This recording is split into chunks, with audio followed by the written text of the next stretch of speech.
Bienvenidos a otro episodio de mi podcast, el podcast del Net from Chile. En esta oportunidad me siento halagado, me siento por una visita tan famosa y tan destacada de aquí de Vancouver. Debo decir de que José fue mi ex jefe y bueno, tenemos una relación bastante larga en el tiempo de trabajo, de amistad. Entonces, un disclaimer antes de empezar, pero me siento halagado de contar con tu presencia aquí y bienvenido a este podcast. Gracias por invitarme. Me gustaría antes de empezar a ya irnos así por las ramas, por varios temas que tenemos, si te puedes presentar y puedes hablar un poco de lo que estás haciendo ahora eh, aquí en Vancouver, y tú eres de México, entonces estás aquí en Vancouver, ¿cuántos? 10, casi 8 años o 9 años. Eh, y me gustaría saber que, para los que nos estén escuchando, ¿qué estás haciendo acá en Vancouver? Claro que sí. Yo, exactamente, llevo 8 años, llegué en 2015 a Vancouver, vine a estudiar una maestría y como pasa siempre que te mueves del lugar, te acaban gustando ciertas cosas del lugar y junto con mi esposa, porque yo me casé en abril, justo este sábado es mi octavo aniversario, decidimos quedarnos en Vancouver después de la maestría. Además, digo, para la gente que esté interesada, Canadá te ofrece mucha flexibilidad cuando estudias aquí en términos de visas de trabajo y eso, y era lo más atractivo en términos de quedarnos. Entonces yo llegué a Vancouver y como parte de mi maestría te pedían hacer prácticas profesionales con una empresa. Entonces yo hice mi maestría con una empresa que en ese momento eran 8 personas, se llamaba Tutol Totems y era dirigida por dos gemelos y una diseñadora muy chiquita, por eso era estar como parados entre dos tótems. Entonces ellos me contrataron para esas prácticas profesionales que que eran de 3 meses durante el verano. Y el objetivo principal de eso era ayudarlos a descifrar un producto nuevo que querían lanzar al mercado. Total, estaban tratando de competir con gigantes del mundo tech, con Zoom y con Citrix, y la verdad es que el producto no tenía el punch que tenía que tener en la parte de diseño y de ingeniería, y no funcionó, pero poco a poco me fui dando cuenta que pues, eran buenos desarrollando software, eran buenos entregando y cumpliendo con lo que le prometían a los clientes, pero les hacía falta estructura de negocio. Entonces los empecé a ayudar con procesos y los empecé a ayudar con este, cosas muy básicas de estructura, y después me enfoqué mucho en crecer la compañía y en ayudarlos a vender más.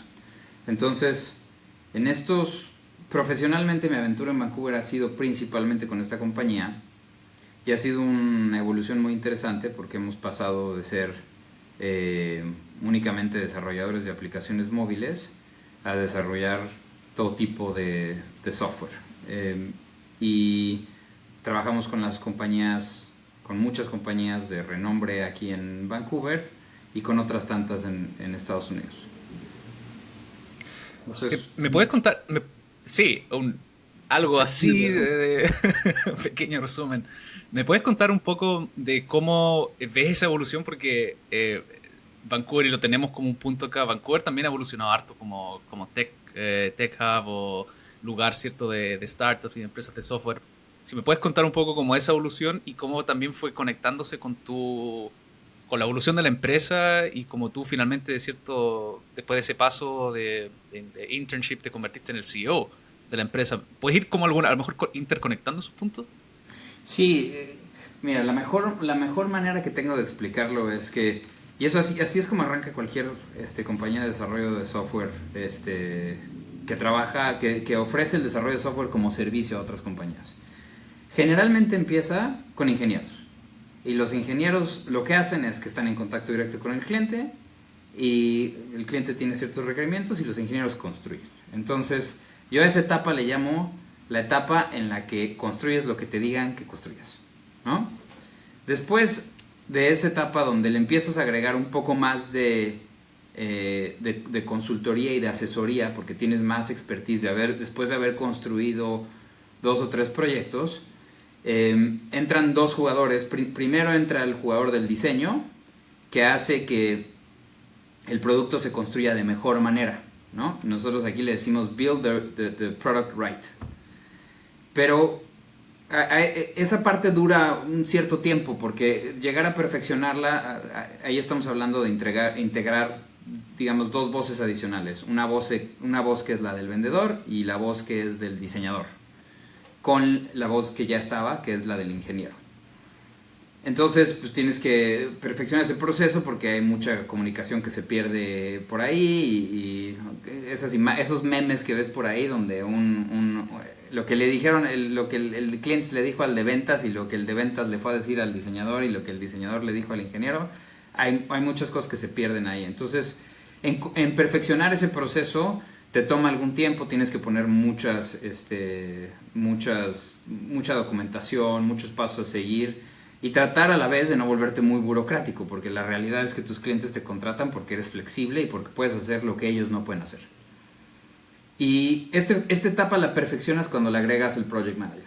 El Project Manager es el que acaba partiendo plaza y el que acaba siendo el punto perfecto de conexión al cliente y el que acaba distribuyendo las tareas con el equipo.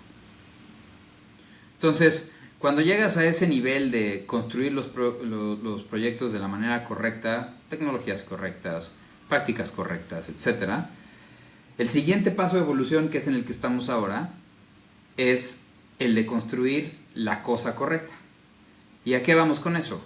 Muchas veces los clientes llegan con nosotros y nos dicen, yo necesito una aplicación móvil o yo necesito un sistema operativo que haga esto y esto. Y realmente no los cuestionamos porque consideramos que el cliente pues, es el experto en la materia y pues él sabe exactamente qué es lo que necesita. Pero la gran mayoría de las ocasiones no están en lo correcto. Entonces, invertir un poco de tiempo en descubrir y crear esa solución al principio con research y con desarrollar diferentes conceptos que podrían resolver ese problema, realmente entender el problema que le está solucionando al cliente, eso hace que crees algo que le funciona no solo al cliente, que con perdón de mis clientes no importan tanto como sus usuarios. Entonces, cuando tú te dedicas a entender el problema y cuál es tu usuario, ahí es cuando realmente creas cosas que tienen la posibilidad de cambiar no solo las vidas de tus clientes, sino de los usuarios potenciales de sus productos. Asumiendo que tú técnicamente, ¿cierto?, eres el CEO y por lo tanto no ves el lado técnico, pero yo sé que tú eres una persona que le gusta entender por qué una tecnología funciona así. ¿Hay alguna forma que tú veas de cómo tú has empezado a entender las tecnologías, de cómo también tú hayas evolucionado como CEO? ¿Cierto? En algún momento hemos tenido estas discusiones como de esta tecnología no porque está obsoleta o esta tecnología no porque es muy de nicho. Incluso también en el tema de contratar gente también. O sea, en algún momento tú como CEO o la misma empresa que parte con este scope muy técnico que tú dijiste y después va evolucionando a, tenemos que agregar una habilidad blanda que es el Project Manager y así va evolucionando. Pero cómo la tecnología también para ti se ha mezclado con esta evolución de ti como CEO y de la empresa.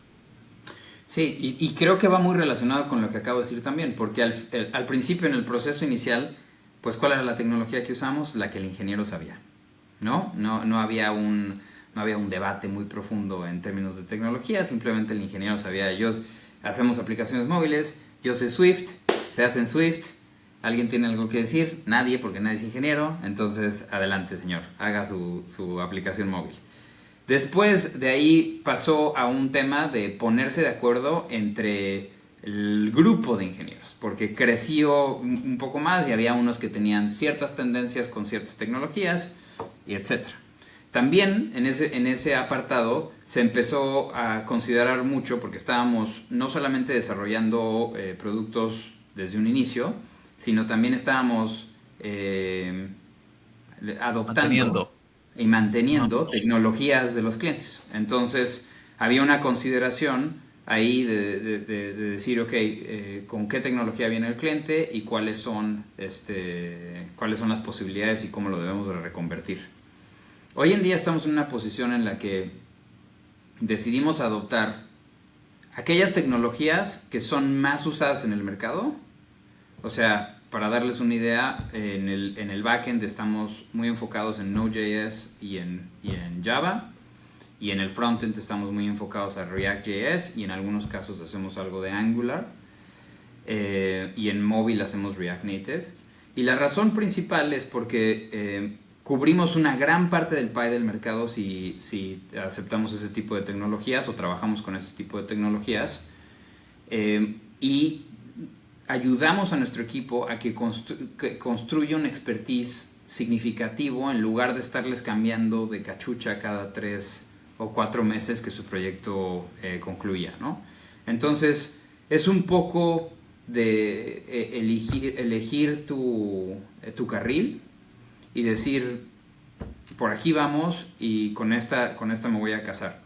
Y así es como ha sido nuestra evolución. Ahora, digo, gracias a esa evolución ha sido más fácil cuando queremos adoptar ciertas cosas nuevas. Ha sido más fácil porque son agregados a, por ejemplo, el año pasado y este año hemos trabajado mucho en proyectos 3D con Unity, pero pues los backends son Java o Node.js. Entonces encontramos siempre esa conexión y yo veo a Unity como un frontend adicional en el juego. Claro. De ajedrez, ¿no?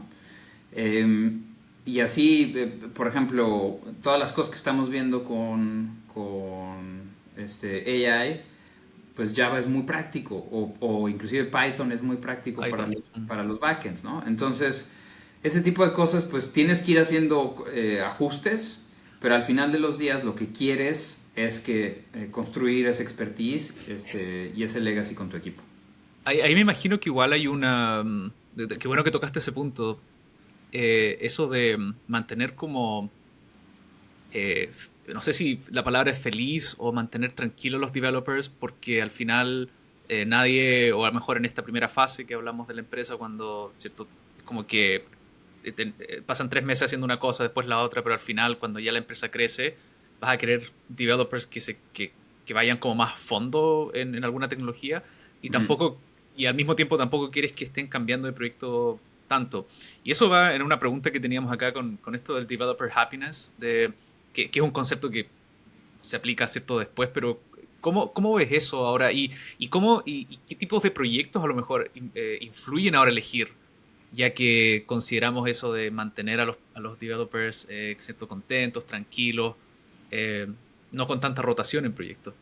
Sí, lo que piensas es, o sea, en la selección de criterios de un cliente, lo que piensas hoy en día es el tiempo, la longitud del proyecto es relevante. O sea, no quieres agarrar proyectos que sean de mes y medio, 2 y medio, porque la realidad es que el desarrollador se acaba volviendo un experto en la materia del cliente. Tiene que entender cómo funciona su negocio para ser un gran desarrollador. Entonces, si tú cambias a un desarrollador de 1 mes, 2 meses de cada proyecto, pues realmente nunca lo dejas profundizar en el tema. Eso es por la parte de nada más meramente de negocio. Y la segunda es si estamos eligiendo nuestros proyectos en función del stack que el cliente, con el que el cliente viene o que el cliente nos permite proponer. Si el cliente viene con un stack muy marcado, que no es uno del que nosotros hacemos, ya desde el proceso de ventas lo descartamos y recomendamos a algún partner o recomendamos a otra compañía. Porque donde yo he notado mucha diferencia es que me gustaría tener una buena analogía, pero he hecho muchos pasteles. A ti te gustan harto las analogías, especialmente con el fútbol. Me gustan mucho las analogías, pero voy a hacer una de pasteles, ¿no? Después de mucho tiempo de haber desarrollado proyectos y de probar diferentes... Antes lo que hacíamos era diferentes tipos de pasteles y cada vez era un pastel nuevo. Y lo que me doy cuenta ahora es, realmente alcanzas un nivel de amalgamiento y un nivel de velocidad con el equipo si insistes en hacer la misma receta y perfeccionar tu receta a través del tiempo.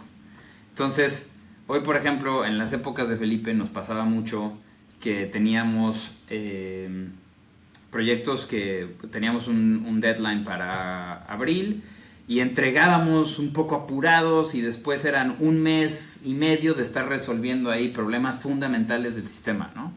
Hoy en día eso no nos pasa, o sea, hemos prácticamente eliminado el long tail después de haber, por esos esfuerzos de enfocarnos mucho en perfeccionar nuestra receta. Mm. Sí, y ahí yo creo que hay harto, como decías al principio, hay distintos términos para esto, pero es como un scorecard, como una puntuación que tú le empiezas a dar al cliente, ¿cierto? Y Sí, ahí no sé si podemos tocar un poco eso, pero claro, está el tema de la tecnología, está el tema del tiempo, de si por ejemplo es un proyecto que te requiere mantención o si requiere completa ideación. También hay un componente bien fuerte que es cultural, ¿cierto? O sea, si voy a querer trabajar con ese cliente, si me por veo supuesto. trabajando día a día, yo creo que es bueno, es un concepto que llega también cuando la empresa ya tiene una maduración eh, grande, creo yo. Sí, en el aspecto cultural nosotros lo dividimos en tres. Uno es si es una persona agradable o no. Sabemos que si trabajas con una persona desagradable va a ser doloroso para el PM, para el diseñador, para el desarrollador, para todo el mundo. Entonces, ¿por qué ponernos, no hay dinero que lo valga, por así decirlo? Otra es un término que utilizamos aquí que es vendability. ¿Qué tan flexible es el cliente a nuestras recomendaciones? Si el cliente, tú lo ves y le dices, oye, ¿por qué una aplicación móvil? No, porque yo quiero una aplicación móvil. Ok, ¿quién la va a usar? No, pues mi gente de campo. ¿Tienen teléfono celular? No. Y lo ves terco con la aplicación móvil, dices, bueno, no hay manera, o sea, esta persona no me va a entender. Y afortunadamente hacemos un proceso hoy muy, muy al principio que le llamamos North Star, donde evaluamos profundamente todas estas características. Y la tercera, que no es un factor determinante, pero es algo que ayuda mucho, es el nivel de comprensión tecnológica que tiene el cliente. Si no tienen ni idea, es complicado. Tienen que tener cierta noción de lo que están haciendo porque muchas veces el problema no es cumplirles en el desarrollo de software de la versión inicial del producto. El problema es cómo conciben la creación de ese producto a lo largo del tiempo. Sí. Entonces, yo siempre les digo a los clientes, eh, hoy te dedicas a la industria de lo que me digas, el cannabis, pero el momento en el que yo te entregue esto, tú vas a ser una empresa de tecnología. Y si ellos no conciben ese concepto es muy y quieren regresar a eso, a lo que estaban haciendo antes, no les va a funcionar. Claro.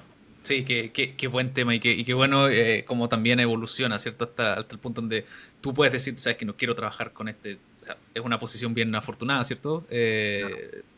Toma tiempo llegar a eso, pero me parece un muy, muy buen concepto y filtro para los clientes. Eh, antes de movernos, tenemos algunos temas relacionados al futuro de la industria que me gustaría hablarlos contigo. Pero me gustaría tocar este tema de tú como CEO y tu rutina familiar. Yo creo que los dos tenemos de familia, ¿cierto? Tú, tú, a diferencia mía, tienes un chico y una chica. Yo tengo dos niñas, entonces estábamos hablando antes de las diferencias que hay en eso. Y quería preguntarte ¿cómo manejas tu vida, tu post de trabajo? Yo sé que siempre tocamos este tema de la desconexión, que es muy importante, pero que algunas veces es muy difícil hacerlo. Entonces, si quizás contarme como qué cosas has aprendido, qué tips podrías dar como para alguien que esté en esta misma posición? Claro que sí, yo medio lo manejo bien. Te voy a decir por qué. He evolucionado muchísimo desde que yo tomé la posición de CEO en 2018, no, 2019. Entonces este sería mi cuarto año en esta posición. Y al principio, esto es inevitable y no solamente en la posición de CEO, siempre tienes este síndrome de impostor, que es, no sé, no sé todo lo que tengo que saber, y la manera en la que compensas ese síndrome es tratando de hacer más cosas de las que debes de hacer para tratar de controlar. Y la realidad es que te das cuenta, y sobre todo en una industria como en la que nosotros trabajamos, en la que las cosas evolucionan a una velocidad impresionante, que lo primero que tienes que hacer es dejar ir, ¿no?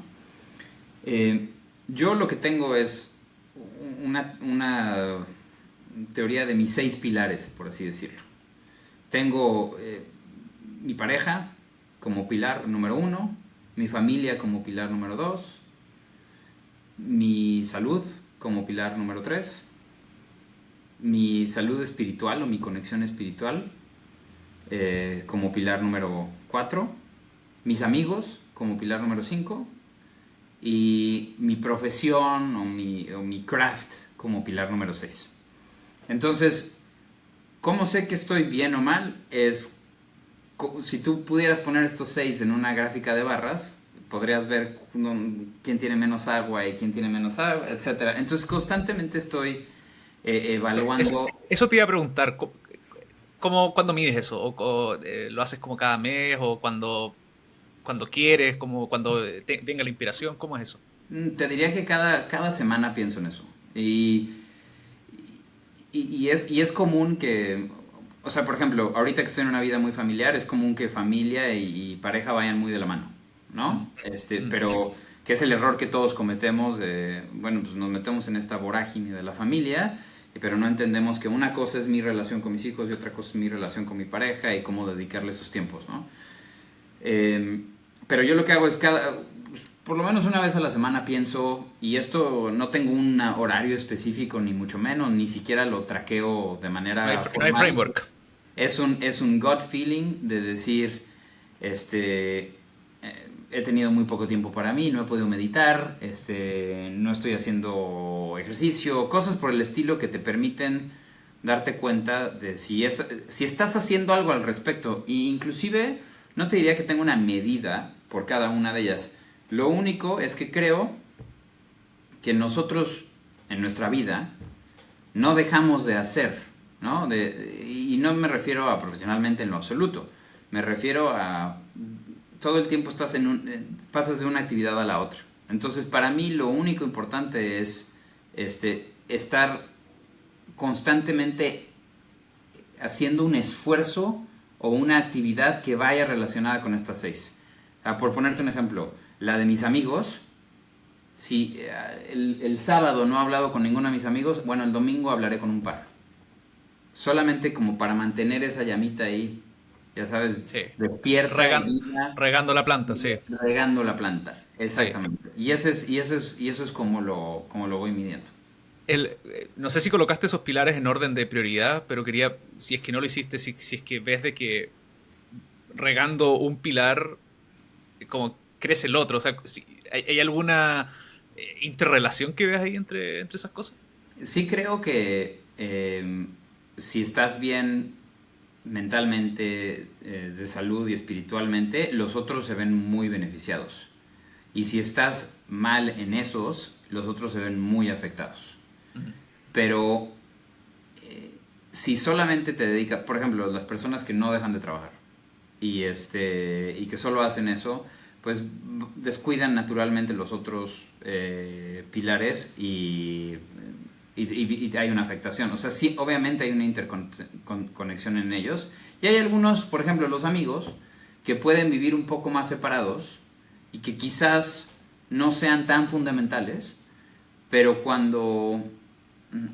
la mejor manera que tengo de explicarlo es yo cuando voy a México o cuando me junto con mis amigos aquí de la maestría, al final de la cena siempre tengo este pensamiento, o la comida siempre tengo este pensamiento de ¿por qué no hago esto más seguido? Y ese feeling que me da es el que quiero sentir continuamente y por la cual considero que ese es uno de mis pilares, ¿no? Y muchas veces a mucha gente le pasa con el ejercicio, que después del ejercicio dice, valió la pena el cargar, quién sabe cuánto. Pues sí, ¿no? Y yo creo que cometemos el error de pensar en el fruto de la actividad y no en disfrutar la actividad misma. Claro. No sé si me explico. O sea, todo el mundo está voy a ir a hacer ejercicio porque me puedo comer un chocolate al final. Y realmente lo que estás haciendo es quererte comer un chocolate. Y el ejercicio es la excusa. Pues así el ejercicio nunca se va a mantener en tu vida, ¿no? Sí. Entonces es un poco eso, como disfrutar las cosas que estás haciendo.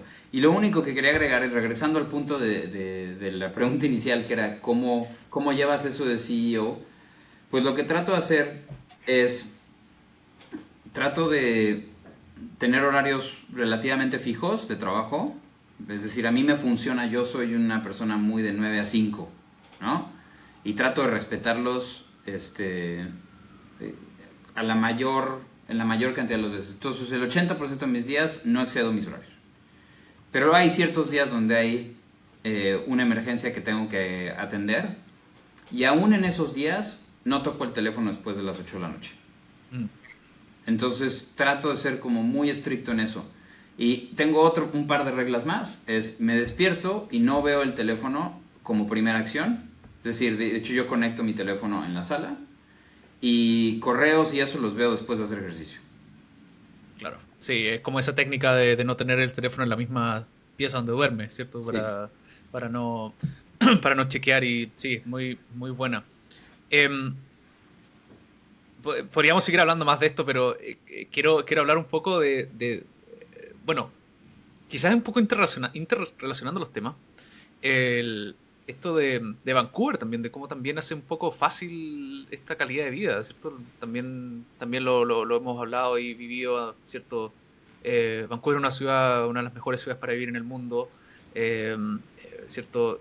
Y ha tenido también este crecimiento como Tech Hub en estos últimos años. Yo creo que en estos últimos 5 años ha tenido muy buenas... no sé si, si me podrías contar de tu punto de vista bien rápido, ¿qué es lo que tú has visto en esa evolución? Yo creo que, o sea, te voy a hablar de Vancouver como ciudad y luego te voy a hablar de Vancouver como un tech hub. Eh, que la primera es como ciudad, yo creo que Vancouver te ofrece una calidad de vida inigualable.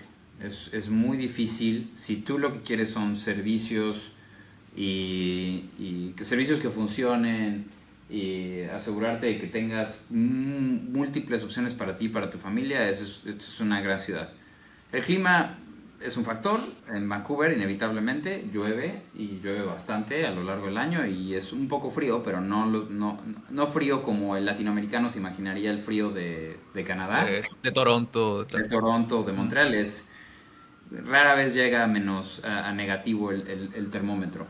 Eh, pero a su vez tiene esta dicotomía bastante curiosa, que no sé si tú la sientas igual, porque es importante mencionar que Felipe y yo somos en personalidad muy diferentes. Yo soy de esos que necesita la gente y necesita la energía, y yo chupo la energía de la gente, ¿no? Un Un vampiro de vampiro de energía. Ese. energía.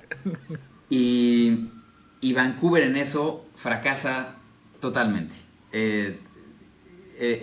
¿Y a qué me refiero con eso? Hacer relaciones sociales duraderas como las que tenemos en los países de Latinoamérica es muy complicado. Mm. Y generalmente acaban siendo tus amigos latinoamericanos. Eso te iba a decir. Eso te iba a decir. O sea, creo que lo complicado es hacerlo con los canadienses, Sí, ¿cierto? No con los latinos. Los latinos hay algo de base, de cultura, de piel que ya parte de otra forma, pero con los canadienses, y esto lo hablábamos en otro episodio de podcast con alguien que vive en San Francisco, un chileno que vive en San Francisco, y lo hablábamos lo mismo. O sea, hay una barrera ahí que es difícil traspasarla. Yo siempre pongo este ejemplo. Creo que lo coloqué en un episodio que grabé con una DevRel de GitHub. Va a salir en un tiempo más. De las cenas. En la cena, tú ves al canadiense como, "Oye, ¿qué hora es? No, me tengo que ir porque a las sí, 9 sí, sí". puntual. Y los latinos puede durar hasta las 12, no hay problema, pero hay algo ahí cultural, ¿cierto? Entonces estoy 100% de acuerdo contigo que es muy, muy difícil esa construcción de amistad. Sí, pero tú pensarías, bueno, latinos con canadienses, pero yo lo que hablo es canadienses en canadienses. O sea, Ah, el nivel de soledad que hay es altísimo. oh, Entonces, ok. uno pensaría, bueno, yo soy el problema porque yo soy latino y a mí me gusta la fiesta, me gusta estar y abrazar y llegar y platicar y hacer la broma y todo, ¿no? Pero no, realmente es que la cultura es justamente como lo dices. Yo he estado en fiestas o en reuniones en las que me dicen, bueno, la reunión va a ser de 11 a 1. Y a la 1, yo con vaso en la mano, me quitan el vaso y me dicen, bueno, señor, que le va muy bien. Y eso, me acuerdo que las primeras 2 veces que me pasó, bueno, dije, esto es una locura, ¿no? Y ahorita, que es otro punto que te quería decir de cómo el latinoamericano se va volviendo más canadiense, lo veo normal. Es más, inclusive en una fiesta de cumpleaños de mis hijos, si alguien se quiere quedar 2 horas más, te digo, estás loco, ¿no? Yo ya estoy Claro. acostumbrado a que a las 3 vámonos, ¿no? Sí, muy respetuoso, sí. Y eso, o sea, me pesa porque cuando voy a México, pues al contrario, ¿no? Ya ves a todos los papás tomando con los hijos ahí al lado y no pasa nada, ¿no? Es la fiesta.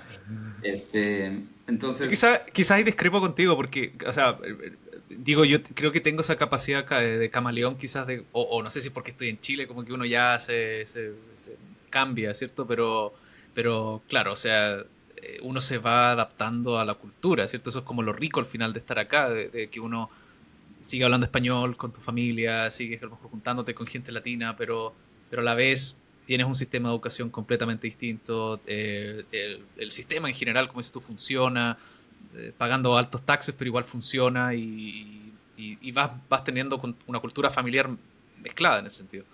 sí. Y digo, entre otros beneficios, tu familia núcleo se vuelve un muégano, como decimos en México, no sé si cómo se diga Sí, en Chile, pero muy sí, unida. Eh, y digo, hay otras cosas, ¿no? La verdad es que en, en el, en las sumas y restas es un gran lugar para vivir y creo que mucha gente debería de por lo menos hacer la prueba.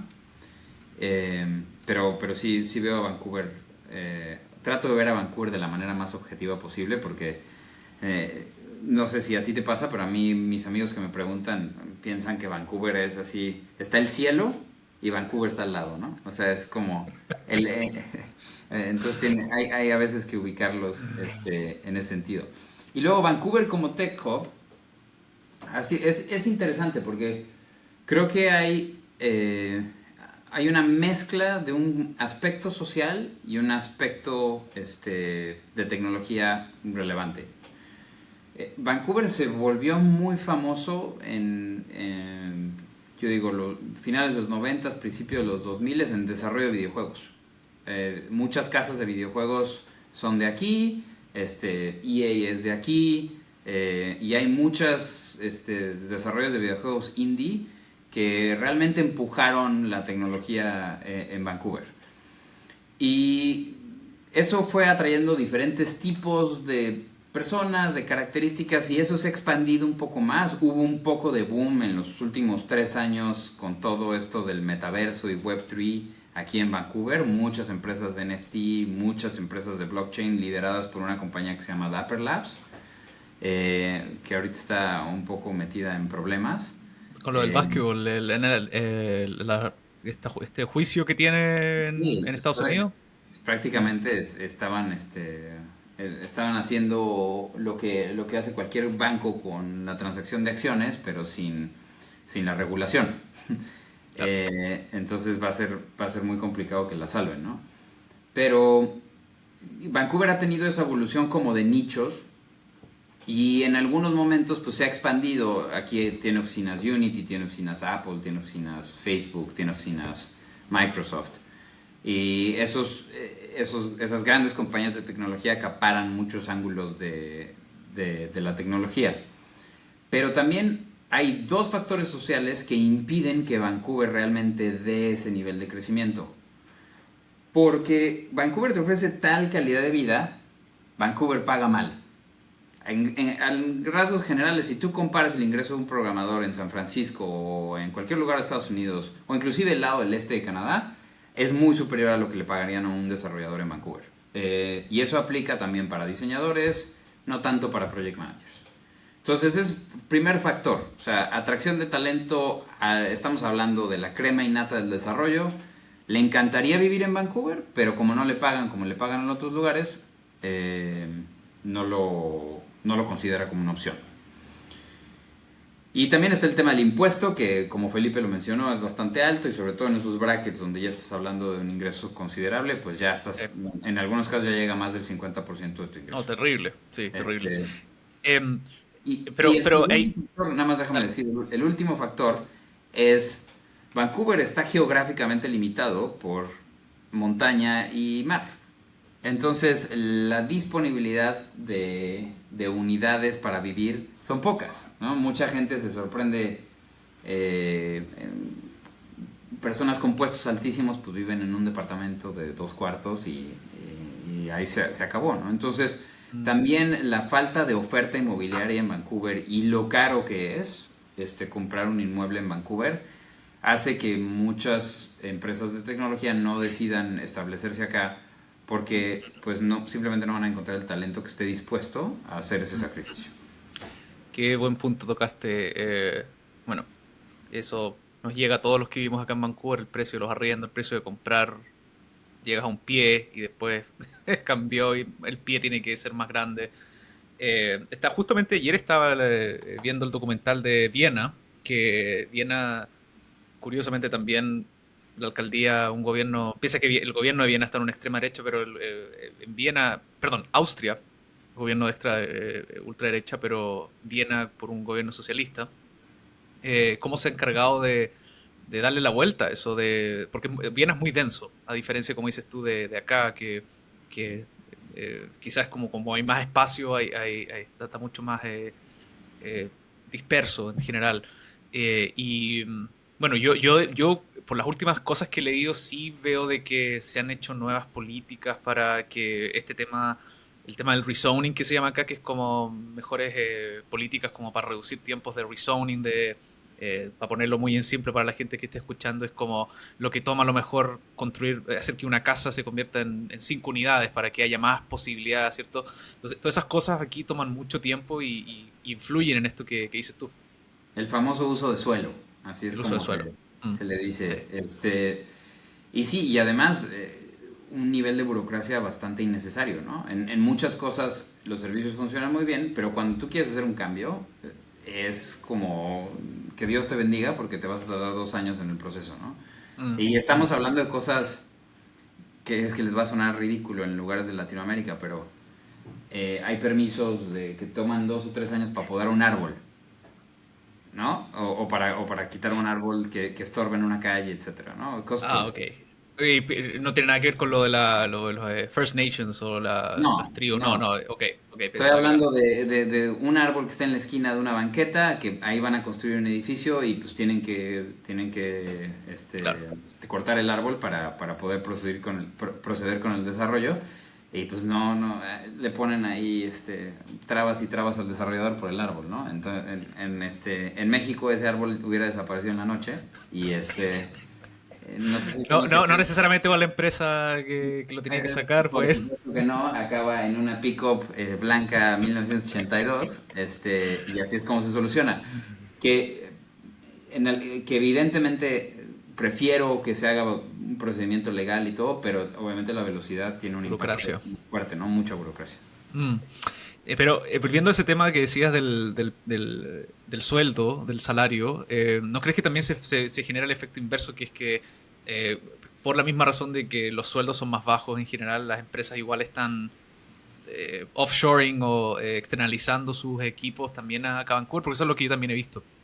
Sí, por ejemplo, nosotros somos muy competitivos, muchos de nuestros clientes son de Estados Unidos porque somos muy Mm, competitivos en ese aspecto, ¿no? claro.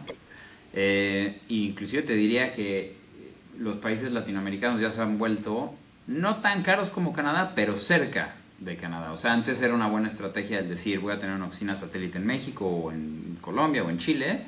Y hoy en día te diría que 70-80% del costo de lo que te cuesta allá te cuesta Mm. acá. Entonces ya no hay tanta diferencia. Y en Estados Unidos sí sigues viendo esas diferencias gigantes, ¿no? O sea, Sí, yo diría que Chile es quizás el país más caro ahora de Latinoamérica. O sea, cerca de Canadá. O sea, yo cuando fui el año pasado me quedé. Me quedé helado de los precios como estaban. Diría que sí, está muy cerca de los precios de acá. Y eso pues obviamente tiene un impacto en lo que pide un buen desarrollador chileno que quiere trabajar desde Chile a una compañía en Claro, Estados Unidos o en Canadá, ¿no? claro. ¿Te parece si nos movemos a estos temas del futuro? Y yo sé que tú estás súper interesado en esto de la inteligencia artificial. Estuviste también ahí compartiendo lo de los metaversos antes y también en tus redes. Eh, ¿cómo, ¿Cómo lo estás viendo tú esto ahora en la empresa? Es una pregunta bien amplia, pero ¿qué ángulo estás tomando? ¿Más como un ángulo de curioso? O ya de innovando, haciendo prototipos. ¿Cómo lo estás viendo?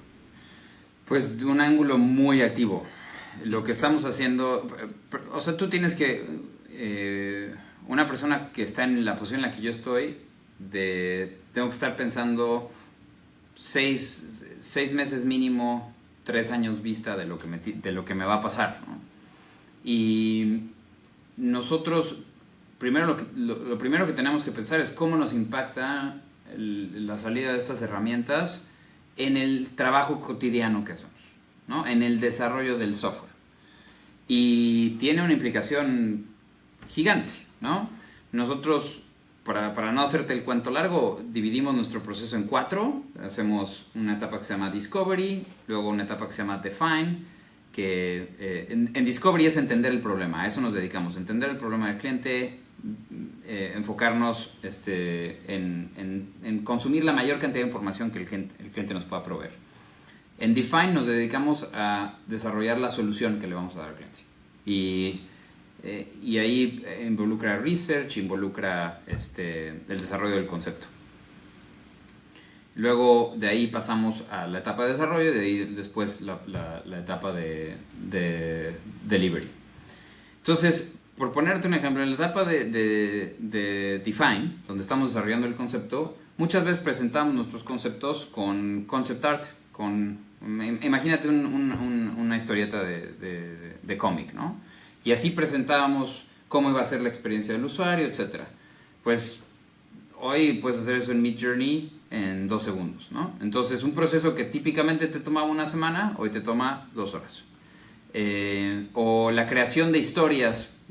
Hay una buena herramienta que se llama UserDoc, que tú le das las epics y te crea tu draft de todas las acciones que tiene que hacer el desarrollador, y obviamente puedes editarlas post, ¿no? En el tema de desarrollo de user journeys, o sea, o información arquitectónica de un sitio, etcétera, también le puedes pedir, eso lo hacemos con GPT, pero le puedes pedir que te sugiera cómo sería la arquitectura, el acomodo en términos de UX, y ahí modificarlo, ¿no? Como en el trabajo de pre-draft y en el trabajo de polish, te ayuda bastante la herramienta.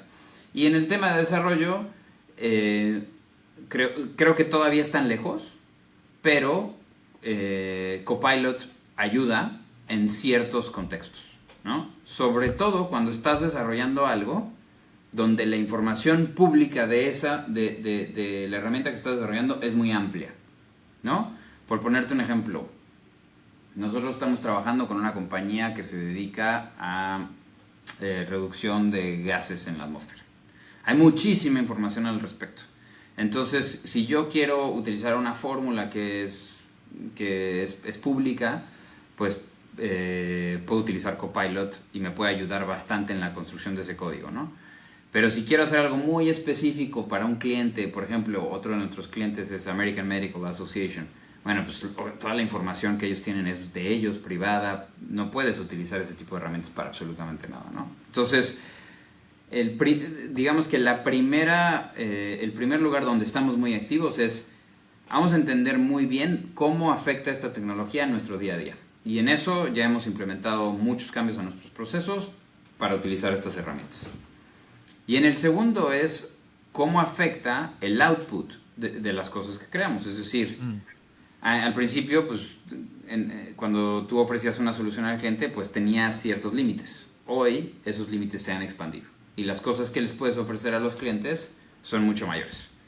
Entonces, aquí estamos haciendo prototipos, por lo menos con 3 clientes, en los que estamos probando 2 o 3 iniciativas, sobre todo en aquellos casos donde la información que podemos compartir con el modelo no es confidencial, porque tenemos que tener mucho cuidado con esa parte. Y pues son impresionantes las cosas que se pueden crear, ¿no? Sí. Pero para responder tu pregunta, muy involucrados, y creemos que esto va a ser prácticamente la nueva manera de desarrollar software. Lo hablaba el otro día con alguien que está apostando fuerte en estos protocolos descentralizados de construcción de redes sociales. Hay uno que él me comentaba que se llama Lens, que es un protocolo que se puede usar para varias cosas. Bueno, mismo el blockchain. ¿Cómo tú, que mencionabas, decías 3 años, cómo tú detectas el bullshit del no bullshit? Como con todo esto. Porque eso dices tú. O sea, yo veía, estaba justo leyendo hoy día un informe que salió de Deloitte del futuro o el estado actual del estado tech en Vancouver. Y lo que pasó el 2021 con esto de la explosión de los metaversos, lo que tú mismo decías antes del Web 3.0, y ahora es como que está un poco desinflado eso. Entonces, Sí. ¿cuál es tu detección de bullshit, tu proceso para eso? Hay 2 maneras. Y además tengo que decir una cosa que es muy triste, pero el metaverso como tal, o sea, lo que yo creo que no... donde hubo mucho fraude y mucho scam fue en el tema de los NFTs, en el tema de necesitamos blockchain para todo, etcétera. En ese lado yo creo que hubo muchos proyectos que se implementaron que definitivamente eran nada más para conseguir inversionistas que trajeran el dinero, ¿no?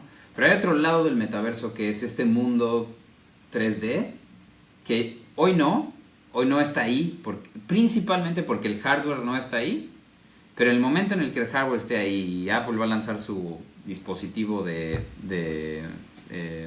Mixed Reality a finales de junio, que yo creo que en la primera no le van a pegar, pero como Apple siempre le pega en la segunda o en la tercera iteración de esa herramienta, ahí es cuando todo va a cambiar. Y yo creo que sí va a haber un futuro muy prometedor en donde va a ser más AR o Mixed Reality, no tanto VR, donde creo que hay mucha oportunidad. O sea, solo quería decir eso del metaverso porque creo que ahí hay mucho y creo que hay mucho que hablar ahí de desarrollo de 3D.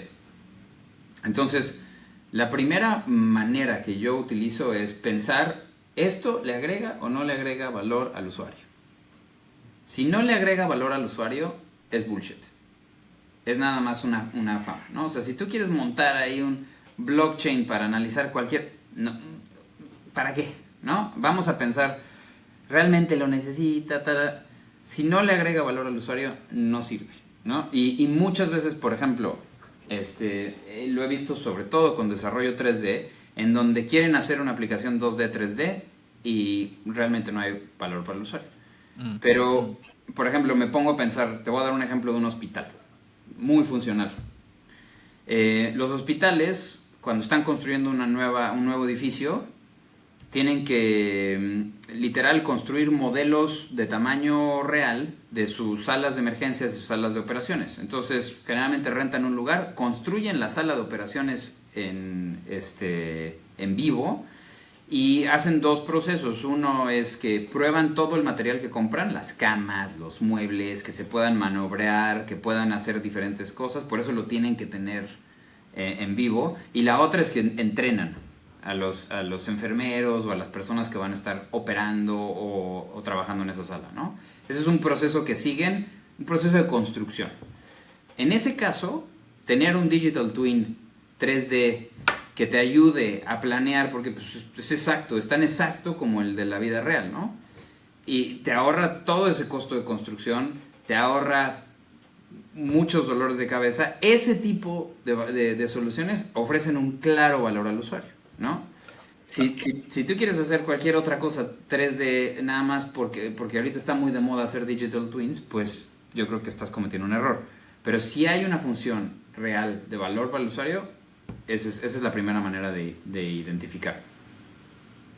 Y la segunda es un poco, no es una gran recomendación, pero hay no sé si ubicas esa curva de adopción de tecnología clásica, Ajá, ajá. ¿no? Donde ves al innovador, el early adopter, early majority, late majority, etcétera.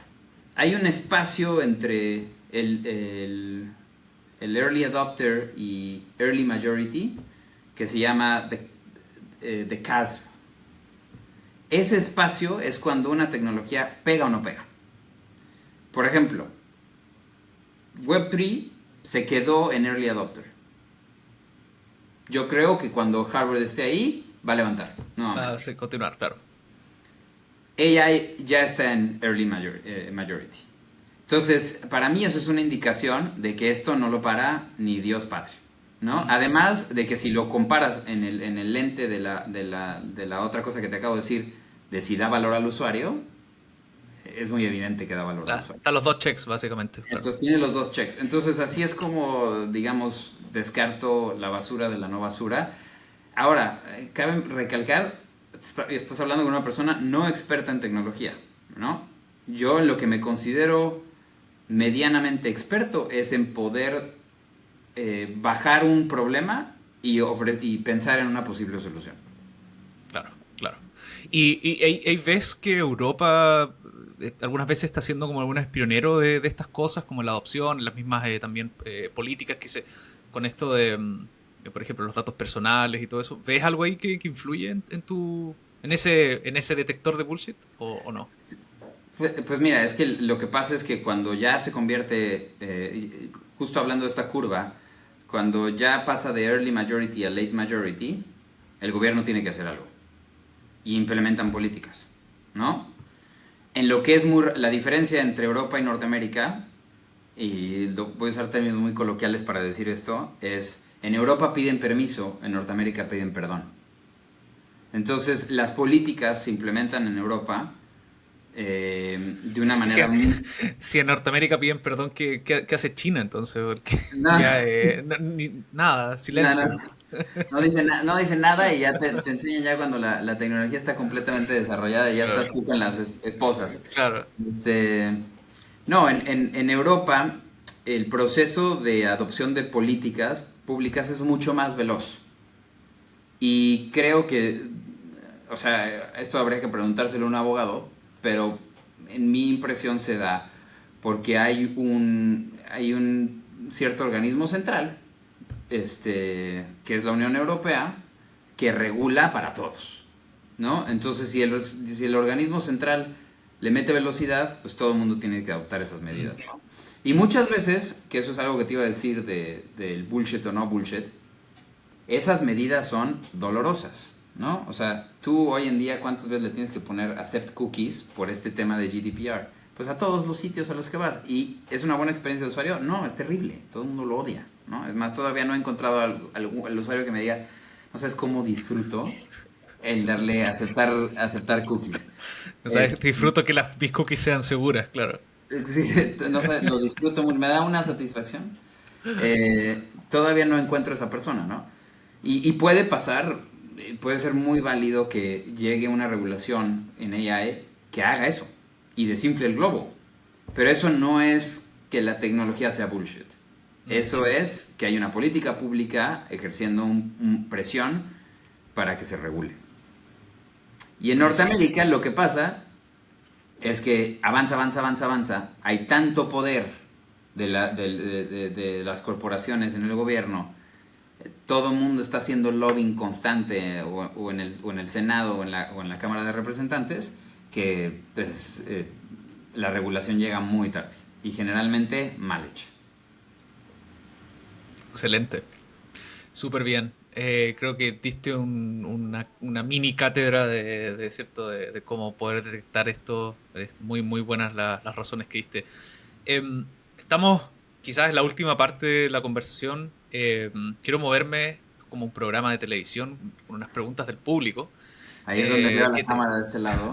Claro, cámara uno, por favor.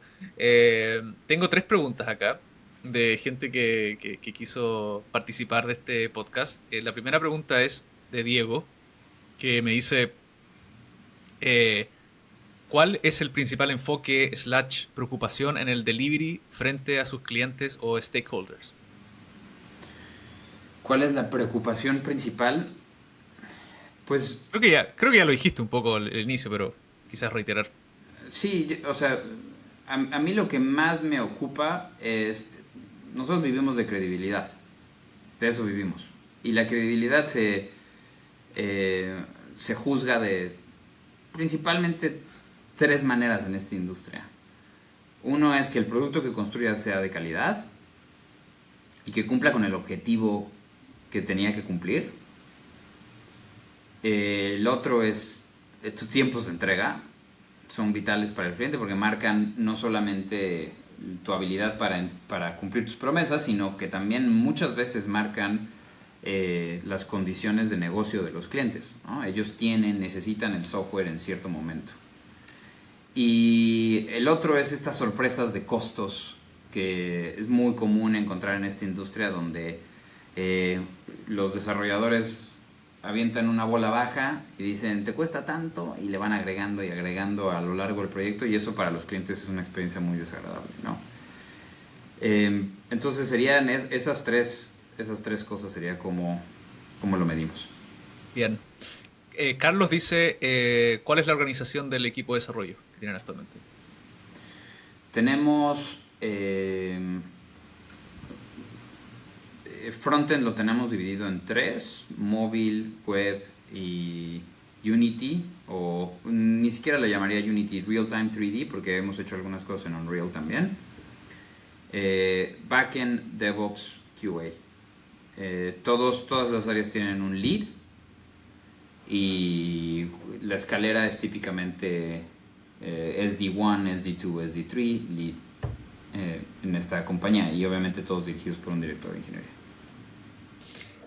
Carlos, número 2, dice, ¿qué tan difícil es cambiar de una cultura a otra? ¿Cierto? La pregunta estaba implícito que tú eras de México. Y ya completamente distinta pregunta, ¿qué buscas en los developers? A ver, esa es una buena pregunta porque la acabo de discutir hace poquito. Bueno, cambiar de cultura depende mucho de tus arraigos, yo creo, y de tu apertura, ¿no? Si tú lo ves como un cambio drástico en el que tienes que cambiar tu personalidad y tienes que dejar de ser tú, no vas a ser exitoso. Lo que tienes que tener cuando vives en otro país, y yo he vivido en Canadá y de niño viví en Escocia y luego cuando terminé la secundaria viví en Escocia otra vez, 2 años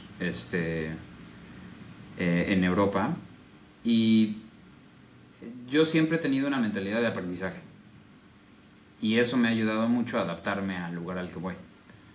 Ahora, hay personas, yo tengo amigos que son de México y muy de México, ¿no? Y nunca en la vida se imaginarían otras cosas, ¿no? Y creo que también tiene mucho que ver el arraigo que tengas con la cultura y el arraigo que tengas con tu familia, ¿no? Si nosotros en Latinoamérica somos de familias muy unidas y si tú tienes eso en tu día a día es muy difícil que no lo extrañes cuando estás fuera. Entonces esa es la parte cultural. Ahora, completamente diferente lo del desarrollador. Bueno, tiene un punto de relación también. Nosotros necesitamos desarrolladores y eso no aplica en todas las compañías. En compañías de producto es diferente. Una compañía de producto busca expertos o trata de encontrar personas que tengan un expertise muy profundo. Nosotros buscamos, aunque hemos elegido ciertas tecnologías con las que trabajamos, etcétera, nosotros buscamos desarrolladores que sean muy flexibles y dispuestos a aprender nuevas cosas. Porque al final de los días, yo puedo determinar con qué cliente trabajo y con cuál no trabajo a través de un scorecard, lo puedo hacer. Pero al final de los días, los clientes siempre te van a pedir lo más nuevo, lo más bonito y lo más grandioso. Y eso en tecnología, afortunadamente o desafortunadamente, cambia constantemente. Entonces, es una adaptación constante. Entonces buscamos programadores que sean como all round, por así decirlo, ¿no? Que sepan de varios temas y que sean muy curiosos. ¿Cómo detectas eso en una entrevista? Pues es complicado, pero tienes que preguntar más temas de corte personal o de corte cultural. O sea, buenas indicaciones para mí son eh, libros leídos, cosas que aprendieron en el último año, cosas que quieren aprender a futuro. Si la respuesta es, no, yo estoy bien así, pues, pues, pues no, ¿no? O sea, o la respuesta es, no leo ni escucho podcast ni veo, porque no necesariamente tienes que leer, no a todas las personas les gusta leer, ¿no? Es más el estar escuchando o aprendiendo cosas nuevas, ¿no? Ni siquiera tiene que ver con cosas cerebrales, piensa en manualidades. Si alguien me contesta, podar bonsáis, igual le aplaudo. Perfecto. O sea, para Ujú. mí es ese constante aprendizaje, ¿no? Entonces, pues básicamente a través de esas preguntas es como lo hacemos. Bien, perfecto. Me voy a mover ahora a la última pregunta, antes de cerrar. Y es una pregunta, o sea, una respuesta que tú me diste en un formulario que yo te compartí, que es una respuesta bien controversial, ¿ah? Que esta de qué personaje histórico te gustaría haber conocido, tomado un café, una cerveza. Y tú respondiste Porfirio Díaz. Eh, para darte, a mí me encanta, bueno, Chile y México comparten mucho de ese periodo de historia, ¿cierto? Y de convertirse en independencia en el siglo XIX, perdón, independiente siglo XIX. México, creo que por su posición geográfica hubo ahí como más altercados con distintos reinos, ¿cierto? El francés, el austriaco, incluso el español. O sea, hay un periodo ahí antes de que llegara este personaje que fue muy convulso, a diferencia de Chile, que fue convulso, pero más convulso dentro de Chile, no por agentes exteriores. Em, pero esta figura, claro, o sea, produce mucha división y controversia. Entonces, he escuchado por ahí el término que se le llama el dictador caballero, no sé si estará bien dicho porque lo estaba leyendo en inglés, pero quiero escuchar tu razonamiento para haber conocido a este personaje. Pues mira, no elijo a Porfirio Díaz por la admiración a Porfirio Díaz. Creo que es importante aclararlo. Como bien dices, México, desde que consiguió la independencia en 1821, tuvo muchos periodos convulsos, internos y externos, ¿eh? También internos. Había una lucha, siempre hubo una lucha de conservadores y liberales. Hasta la fecha la hay, ¿no? Nuestro presidente hoy en día todo el tiempo se la vive echándole la culpa a los conservadores. Siempre. Y siempre lo hubo. En la historia de México fue así. En el 47 tuvimos una intervención estadounidense en México que nos quitó una gran parte del territorio, que fue por diferentes procesos. Y luego en el 62, como bien dices, los franceses también nos invadieron, la famosa guerra de los pasteles, ¿no? Y México también siempre va a tener una influencia muy fuerte de Estados Unidos, como hay un dicho que dice, México está eh, tan cerca de Dios y, perdón, tan lejos de Dios y tan cerca de Estados Unidos. Ese es el, ese es el dicho. Pero a mí Porfirio Díaz, la razón del por qué me gustaría platicar con él, es porque creo que fue una etapa en la que México tuvo mucho crecimiento, no solo económico, sino de desarrollo en general, ¿no? El 80% o 90% de la población vivía en pobreza extrema antes de que llegara Porfirio Díaz y hubo un desarrollo económico importante, mucho desarrollo de infraestructura, se crearon los primeros vías ferroviarias, hubo mucho desarrollo minero, etcétera, ¿no? Eh, pero a mí la pregunta que me haría, porque lo que pasó con Porfirio Díaz es que se volvió una especie como de, obviamente un dictador y además una especie como de emperador francés, que si tú lees algunas biografías de Porfirio Díaz, pues te dirían que estaba bastante acomplejado, porque era un moreno y pues cuando iba a París o algo, porque de tus fans, las personas que conozcan la Ciudad de México, Reforma es una copia de los Campos Elíseos, ¿no? Y todo lo que Porfirio Díaz hizo, México parecerse mucho a Francia. Tenía mucha admiración por Francia. De hecho, cuando lo derrocan, acabó su vida allá. Eh, pero siempre el mexicano, yo creo que el latinoamericano en general ha vivido con este complejo profundo de no ser como el europeo. Y desafortunadamente Porfirio Díaz le pasó este tema también. Pero él tenía una oportunidad mágica, porque había logrado, a través de la fuerza, unificar el poder en su persona. Y yo creo que si Porfirio Díaz hubiera sido menos acomplejado, México sería una potencia mundial.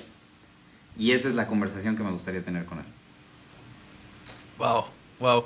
¿Qué cosa crees que pudo haber hecho? Bueno, tú dices reducir ese complejo de inferioridad, si podríamos decirlo de alguna forma, pero en términos como de lo que llegó a explotar, ¿cierto? Finalmente después en el año, no sé, 25, 21, por ahí, La con la revolución, revolución en 1910 empezó en 1910, México. ¿verdad? Sí. Y terminó en el 18. Mm. Pero, ¿qué pudo haber hecho diferente Porfirio Díaz? Bueno, pues yo creo que lo primero es que él se fue educando en el puesto. O sea, yo creo que las áreas de enfoque de Porfirio Díaz fueron muy relacionadas a la economía, pero si se hubiera enfocado un poco más en aspectos sociales, estaríamos hablando de otra cosa. Por ejemplo, educación o salud. Él permitió como mucha explotación del trabajador mexicano y justo por eso se convirtió en una revolución, ¿no? Porque había este concepto famoso de las tiendas de raya en la que tú trabajabas para una persona y todo tu sueldo solamente lo podías gastar en la tienda de tu jefe. Entonces prácticamente el dinero hacía esto y ahí se acababa el ciclo, ¿no? Era una especie de esclavitud.